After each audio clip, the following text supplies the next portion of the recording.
My name is Sarah. I'm 47 years old, and I died on March 15, 2019, clinically dead for 8 minutes after being shot in a random grocery store shooting. I was a committed atheist who spent years mocking Christianity and believers. But in those 8 minutes, everything I believed was shattered. Jesus met me in death, and I came back transformed. This is my story. I wasn't just a casual atheist.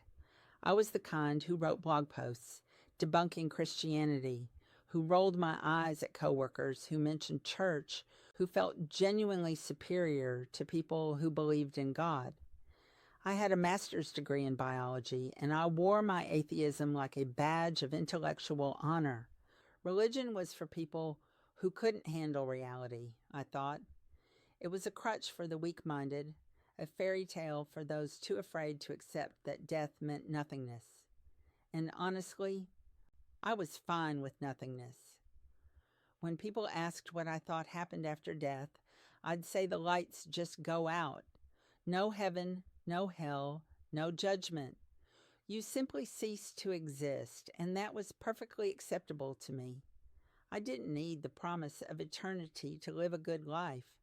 I didn't need threats of hellfire to be a decent person. I was good without God, or so I told myself during those late nights when an inexplicable emptiness crept in.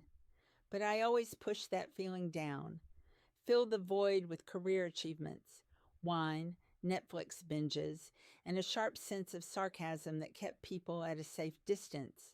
My husband was agnostic, which worked for our marriage. But his mother was a devout Christian who prayed for me constantly. I told her more than once that she was wasting her time talking to an imaginary friend. I actually said those words to her face. The hurt in her eyes didn't stop me. I thought I was helping her see reason, freeing her from delusion. Looking back now, I was the delusional one. March 15, 2019 started like any other Friday. I made coffee, answered emails, and planned out my weekend errands. There was no premonition, no sense that this would be my last day as an atheist. I had no idea that in a few hours, everything I believed about reality would be torn apart. I left work at 3:30 and drove to the grocery store. I needed ingredients for dinner. Such a mundane reason to be in the place where I would die. I was in the produce section, examining avocados and thinking about a work deadline when I heard the first shot. It sounded like a car backfiring. Confusion rippled through the store for a split second before a woman's shriek cut through the air. Then I understood. Someone was shooting. My first thought, ironically, was, "Oh God," a prayer to someone I didn't believe in. Chaos erupted. People ran, shopping carts crashed, and primal fear filled the air. My body froze. My legs felt like concrete. I couldn't move. Then I saw him, a young man with dead eyes and a rifle. Our eyes met for a brief, terrible moment. I saw his finger on the trigger. Time slowed down in that impossible way it does before disaster. I knew what was coming. The sound of gunfire exploded through the store. Then I felt it. The impact hit my chest like a sledgehammer. Immediate burning heat spread through my torso. My knees buckled and the ground rushed up to meet me. My cheek hit the freezing linoleum floor. There was a metallic taste in my mouth. Blood. I felt wet warmth spreading beneath me, pooling around my body. My own blood. The pain was overwhelming at first, then it started fading. Sounds became distant and muffled. The screaming seemed to come from far away. My vision tunneled, narrowing to a pinpoint. I felt cold, so cold, and completely alone. My last coherent thought was, "This is it. I'm dying. There's nothing after this, right?" Then darkness closed in, and I felt nothing at all. But nothing wasn't what I found. There was a sudden shift. The pain vanished completely, replaced by a bizarre weightlessness I'd never experienced. I felt confused. Was I unconscious? Was I dreaming? Then I realized I had a new perspective. I was looking down from above, but from where? I didn't have a body anymore, or at least not the one I'd always known. That's when I saw it. My body on the floor, blood pooling around my chest, my hand twisted at an odd angle, my eyes open but completely empty. I was looking at myself from outside myself. The shock should have been overwhelming, but instead I felt strangely calm. I tried to reach down toward my body, some instinct to reconnect, but my hand passed right through.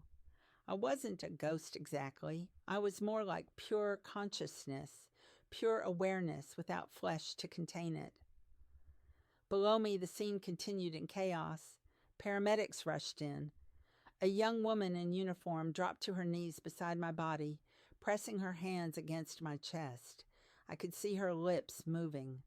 "Stay with me," she was saying. Her partner tore open my shirt and attached equipment. I watched the monitor flatline, that steady tone of death. Their faces showed professional concern, masking fear. I was dying right in front of them, and there was nothing they could do. I should have cared more. I should have been terrified, but I felt oddly detached from it all. I could see everything simultaneously, a 360-degree awareness that defied normal human perception. I saw the other victims. 3 other people had been shot. One was already dead, a teenage boy face down near the dairy section. 2 others were being worked on by more paramedics. I saw the shooter himself, subdued by security, face down on the floor with his hands zip-tied behind his back. Time felt different. Seconds stretched like hours, or maybe they compressed. I couldn't tell anymore. Spatial relationships didn't make sense. Then I felt something new, a gentle pulling sensation, like a magnetic force drawing me somewhere. The direction was upward or maybe inward. Direction didn't have the same meaning anymore. I briefly tried to resist, tried to stay and watch what would happen to my body, but I realized there was nothing I could do. I was already gone. The pulling grew stronger, and I began to accelerate. The grocery store shrank below me. Then I entered what I can only describe as a tunnel. I know how cliché that sounds. Everyone's heard about the tunnel and the light in near-death experiences. I used to dismiss those stories as oxygen deprivation, the brain's last firings creating hallucinations. But this was different. This was too real, too vivid, too coherent to be random neurons misfiring. The tunnel was dark, but I wasn't afraid. I should have been terrified. But instead, an overwhelming peace settled over me. There was light ahead, distant but growing closer. I moved toward it, or it moved toward me. My atheist mind was scrambling for explanations. Brain shutting down. Hallucination. Chemical reactions in a dying brain. But even as I thought these things, I knew they weren't true. This was too organized, too purposeful, too real. The warmth increased as I drew closer to the light. Not physical warmth, but something deeper. Emotional warmth, perhaps. A sense of being welcomed, being expected, and that's when certainty hit me like a wave. Something was on the other side of this darkness. Someone was waiting. My final thought as an atheist was, please let this be nothing, because if it's something, then I've been wrong about everything. But it was something, and I had been wrong about everything. The darkness gave way to light, unlike anything I'd ever seen. It wasn't like sunlight or electricity. This light was alive somehow, conscious. The colors were impossible, hues that don't exist on Earth. I don't have words adequate to describe it. The warmth surrounded me, but it wasn't temperature. It was emotional warmth that penetrated everything I was. And there was no pain. Not just the absence of the bullet wound, but no existential pain either. No anxiety, no fear, no emptiness. If peace was a location, this was it. The beauty overwhelmed me and brought tears, though I'm not sure how I could cry without eyes. I became aware of other presences nearby, but my attention focused on one approaching. He came forward, though not by walking. He simply became more present. And I knew immediately who he was. I knew instantly, despite having spent my entire adult life denying his existence, it was Jesus.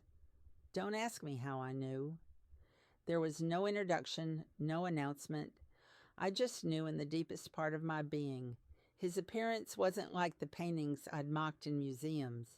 He wasn't the pale European figure with the carefully groomed beard.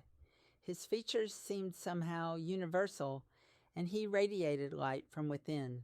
His eyes were ancient and young at the same time, and infinite love poured from them. Love I'd never experienced, never even imagined possible. My atheism crashed down around me in that moment. "But you're not real," I wanted to shout. "I don't believe in you."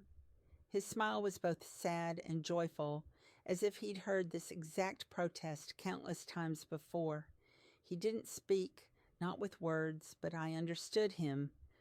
Communication happened, heart to heart, deeper than language. Every defense I'd built over decades dissolved. Years of intellectual armor, of carefully constructed arguments, of scientific reasoning, all of it became meaningless in his presence. The love was the thing I couldn't escape. It was unconditional, unearned, and completely overwhelming.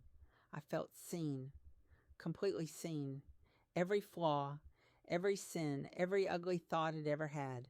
He saw all of it, and he loved me anyway. "Why am I here?" I asked without words. "I denied you my whole life." His response came as a feeling, a knowing.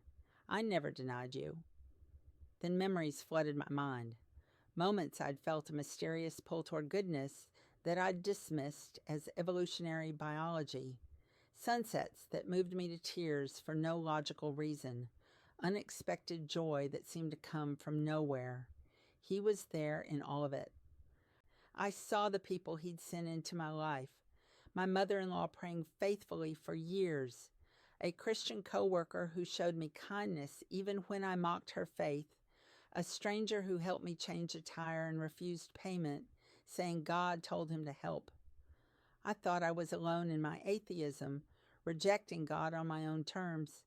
But the truth was I'd been pursued by love my entire life. I just kept running. But I mocked you. I protested. I blasphemed. I called believers idiots and said terrible things about you. He showed me my pride then, gently but clearly. He showed me how my fear disguised itself as intellectualism. And then he exposed the wound I'd been hiding from for decades. My father abandoned our family when I was 8 years old. He just left one day and never came back. I remembered being a little girl, crying myself to sleep, asking why Daddy didn't love us anymore. And somewhere in that pain, I made a decision. If God was real and good, he would have stopped my father from leaving. He would have protected me from that pain. Since he didn't, either he wasn't real or he didn't care. I decided it was easier to believe he wasn't real than to believe he didn't care about a little girl's broken heart. So I built my atheism on that foundation of childhood pain. I convinced myself it was intellectual superiority, but it was really just a wounded 8-year-old protecting herself from further disappointment. Jesus wept. I felt his tears for my pain, for the child who felt abandoned. Then he spoke clearly to my heart. I was in your mother working 3 jobs to keep you fed. I was in the teacher who stayed late to help you with homework. I was in every act of love you ever received. I never left you. Your father left. I stayed. Something broke open inside me then. The hardness I'd carried for nearly 40 years cracked and shattered. Then the life review began. Time shifted again in that strange way where past, present, and future all seemed accessible at once. I saw my entire life, but not through my own eyes. I saw it through his. I saw myself as a newborn, and I felt his delight. I was loved from my first breath. Heaven celebrated when I was born. I saw myself as a child, and through his eyes I was precious, delightful, worthy of protection and joy. Then I saw the divorce, my father's choice to leave. It wasn't God's will. He grieved with me. He was there in my pain, even when I couldn't feel him. I saw my teenage years. The shoplifting, the drinking, the casual cruelty to other kids at school. He was there for all of it, grieving over my choices but never abandoning me. I watched myself in college, where my atheism became intellectual and aggressive. I saw the moment I decided to make unbelief my identity, my badge of honor. I watched myself become exactly what I claimed to hate: judgmental, arrogant, closed-minded. My career success came next. Every achievement, every promotion, every accolade was earned through talent he gave me. Talent I never acknowledged or thanked him for. I saw my marriage, a genuinely good relationship with a good man, but I'd kept God locked out of it. Then came the moments I'd missed, opportunities to seek him that I deliberately avoided, invitations to church I rejected with contempt, conversations I shut down, doors I slammed in his face. But the hardest part was seeing how I'd hurt others. My coworker Mary kept a small Bible on her desk. I'd mocked her relentlessly for it, made jokes about her invisible friend, rolled my eyes when she mentioned prayer. Jesus showed me her story then. Childhood abuse, trauma that nearly destroyed her. Her faith wasn't weakness. It was her lifeline, the only thing that kept her alive. And I'd ridiculed it. I saw her crying in her car after I made a particularly cruel joke about people who believe in fairy tales. The pain I caused her was visible, tangible. I watched Jesus' love for her, fierce and protective, and I felt his grief over my words. I'd been the bully, not the enlightened one. The shame was crushing. Then I saw my mother-in-law. 5 years of faithful prayer, getting up at 5 a.m. to intercede for my salvation. I'd called her superstitious, old-fashioned, brainwashed. I'd dismissed her as someone who couldn't think for herself. But the truth was, she was a warrior, fighting for my soul when I refused to fight for it myself. I even saw my husband's secret faith. He believed but hid it to keep peace in our marriage. I watched him pray over me while I slept, asking God to reveal himself to me somehow. The weight of it all became almost unbearable, not because Jesus was condemning me. He never spoke a word of shame or judgment. But the truth itself was heavy. All those wasted years, all that time spent building arguments against the God who loved me, my blog posts, my social media presence, my conversations where I convinced others to reject him. How many people did I lead away from this love? What if they die without knowing him because of me? Grief overwhelmed me. I was sobbing without tears, experiencing anguish without a body to contain it. And Jesus held me, not metaphorically. I felt his embrace, his arms around me, absolute safety in the midst of my breakdown. He whispered to my heart, "This is why I came to earth. This is why I died. It's over." He shook his head, and I felt him smile. "You can stay here with me, or you can return." The choice paralyzed me. Stay in paradise, in perfect peace, in his presence forever, or return to the broken world, to a broken body, to pain and struggle. The temptation to stay was overwhelming. Why would I go back? But even as I asked the question, I knew the answer. "Your story isn't finished," he said. "Tell them. Tell the atheists that I'm real, that I love them, that I'm waiting. I protested immediately. They won't believe me. I barely believe this myself. How can I convince people who think like I used to think? His assurance came like warmth. I will be with you. You'll reach the ones I send to you. Then I thought about my husband, devastated and alone, blaming himself for not being at the store with me. I thought about my mother-in-law, whose prayers would be answered, but she'd never know it. I thought about Mary, who I'd wounded so deeply. I could apologize. I could show her that transformation is real. And I thought about my blog, my platform, my audience of skeptics and seekers. I could be living proof that even the most cynical heart can encounter Christ. But I can't do it as the old Sarah, I told him. I need a new heart. That's the only way it works, he replied. His smile filled me with hope. So I surrendered. Completely. Jesus, I believe. I'm sorry. I'm yours. Change me. It was the first real prayer of my life, and I felt something fundamental shift in my being. The old Sarah was dying there in that moment. A new Sarah was being born. I am making you new, he promised. I will never leave you. I will give you the words to speak. I wanted to memorize his face, to hold on to this moment forever. He gave me one last message. Go now. I'll be with you always, until you return for good. Then the pulling sensation came again, this time pulling me back toward darkness, toward pain, toward life. I didn't want to leave him. You're not leaving me, he said gently.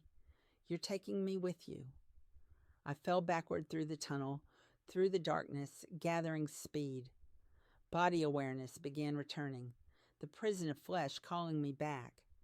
Dread mounted as I remembered the pain, the blood, the chaos of the emergency room. But alongside the dread was anticipation. I had a mission now, a purpose, and he promised to be with me.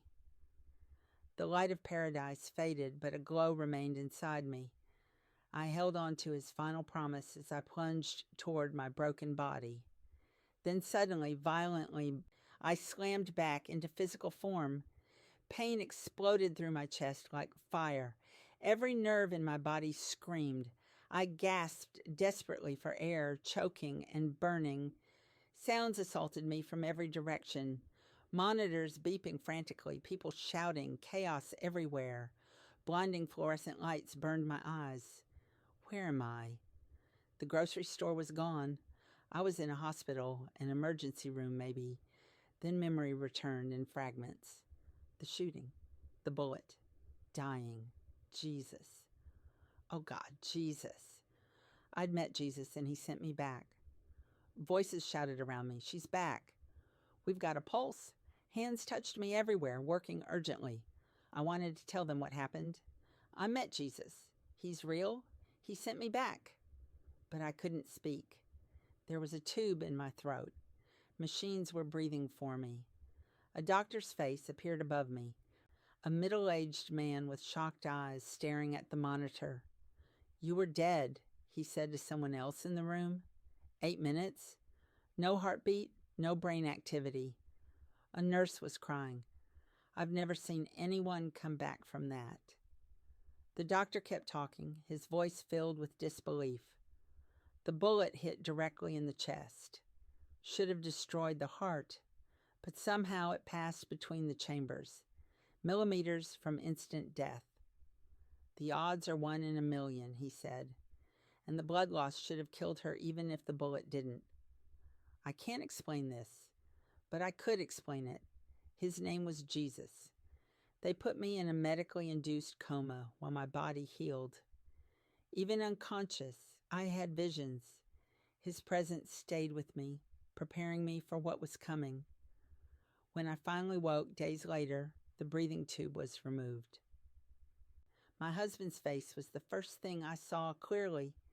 Tear-stained, exhausted, gripping my hand like he'd never let go. Sarah? Baby, can you hear me? My voice came out raspy and weak, but urgent. I saw him. I saw Jesus. My husband looked confused, concerned. Sarah, you're on morphine. You're confused. But I wasn't confused. I was more clear than I'd ever been in my life. No, I insisted. I died. I met Jesus. He's real. It's all real. My husband started crying harder. You're alive, he said. That's all that matters. But I knew that wasn't all. This was just the beginning. When my mother-in-law walked into the room and saw me awake, she rushed to my bedside. Our eyes met, and somehow she knew. She saw the change in me before I said a word. You were right, I told her. All those years, you were right. She collapsed into sobs, praising God, her prayers finally answered after 5 long years. My husband looked back and forth between us in shock. Sarah, what happened to you? I met love, I said simply, and I'm never the same. Recovery took months. Physical therapy to learn to walk again, the chest wound healing slowly with an ugly scar. But every breath reminded me of the miracle. I was grateful for each one. The hospital chaplain visited, an elderly woman with kind eyes. When I told her I wanted to know everything about Jesus, she smiled. You already know him, she said. Now you just learn about him. My husband reluctantly brought me a Bible. When I opened it, the words jumped off the page. They were alive, personal, meant for me. I read the Gospel of John and wept. In the beginning was the Word, and the Word was with God, and the Word was God. Recognition flooded through me. This was truth. This was Him. I couldn't stop reading. Hours vanished as I consumed Scripture desperately, making up for lost time. 6 months after I was released from the hospital, I faced my old life. My blog sat dormant with all my anti-Christian articles still posted, mocking tone preserved. I debated deleting everything, but then I realized my transformation itself was a testimony. So I wrote one final post titled, I was wrong about everything. I confessed publicly. I died an atheist. I met Jesus. I came back a believer. The internet exploded. Comments flooded in. Some were supportive, but most were hostile. Former atheist friends accused me of brain damage, trauma-induced delusion, betrayal of reason. The accusations stung, but they couldn't touch what I'd experienced. I remembered Jesus' words. Blessed are you when people insult you because of me. But some people reached out privately, asking me to tell them more. These were the seekers, the ones God was sending to me. Returning to work was awkward. My office felt foreign, even though nothing had changed except me. When Mary saw me the first day back, she hesitated. I asked her to talk privately. In the break room, I confessed everything, my cruelty, my mockery, and I asked her forgiveness. She was shocked. Sarah, I don't understand. You're different. So I gave her my testimony, the short version of what happened and who I met. She wept. I've been praying for you for 3 years. I know, I told her. I saw your prayers. They matter. They worked. We hugged, former enemies, now sisters in Christ. Word spread quickly through the office. Some people avoided me. Others were curious. My boss asked if I could still do my job. Better, I assured him, because now I know why my job matters. Serving people matters because people matter to God. Finding a church was awkward at first. I didn't know the songs or when to stand. Religious language felt foreign. But hunger drove me forward. I needed community, teaching, growth. Mary invited me to her Bible study. 8 women of various ages welcomed me and listened to my full story with tears and awe. One woman asked if I could talk to her atheist husband. That's when I realized my specific calling. This was my mission. Invitations to share my testimony at churches started coming. I was nervous but obedient. Jesus, give me words, I prayed. And he did. Stories flowed, illustrations came, Boldness emerged from somewhere beyond myself, but my marriage faced new strain. My husband struggled with the new Sarah. "I married an atheist," he said. "I don't know who you are now." The pain of that cut deep, but I kept loving him and praying for him. My mother-in-law encouraged me. "Keep loving him. Let Jesus win him through you." Months passed. The tension lessened. His curiosity grew. He started asking questions. What did Jesus look like? What did he say to you? Then came the breakthrough. "I want to know this Jesus who changed you so completely." 6 months after my death, he surrendered his life to Christ. We were baptized together, starting our marriage on a new foundation. My blog evolved from anti-Christian arguments to testimony and encouragement. Emails flooded in from around the world. Atheists questioning their doubts. Seekers searching for truth. Believers encouraged by the story. "Your story gave me permission to doubt my doubt," one person wrote. "If Jesus could reach you, maybe he can reach me," wrote another. Some people accepted Christ after reading my testimony. The weight of that responsibility was heavy, but Jesus reminded me that he saves them, not me. I just tell the story. Now, I'm asking you directly, look inside your own heart right now. What if you're wrong about God? I'm not talking about Pascal's wager or hedging bets. I'm talking about a genuine encounter available to you today. I was you. Skeptical, rational, certain in my unbelief. But people who knew me can't deny the change. What convinced me wasn't arguments or evidence. It was his presence. And that same Jesus who met me is waiting for you. You don't need to die to encounter him. You can meet him today, right now, in this moment. I know what's holding you back. Pride held me back for years. The cost is admitting you were wrong, surrendering control, trusting someone you can't see. But the gain is everything, literally everything. Purpose beyond survival, love beyond measure, hope beyond the grave. 6 years have passed since March 15, 2019. I'm still amazed at the rescue, still grateful for the second chance. My only regret is not finding him sooner, but the peace he promised is still there, even in trials, even in pain. His presence never leaves. He keeps his promises. Life has meaning now. Every day is intentional. Every moment has purpose. And death holds no fear for me because I know what's waiting. I've been there. I died an atheist.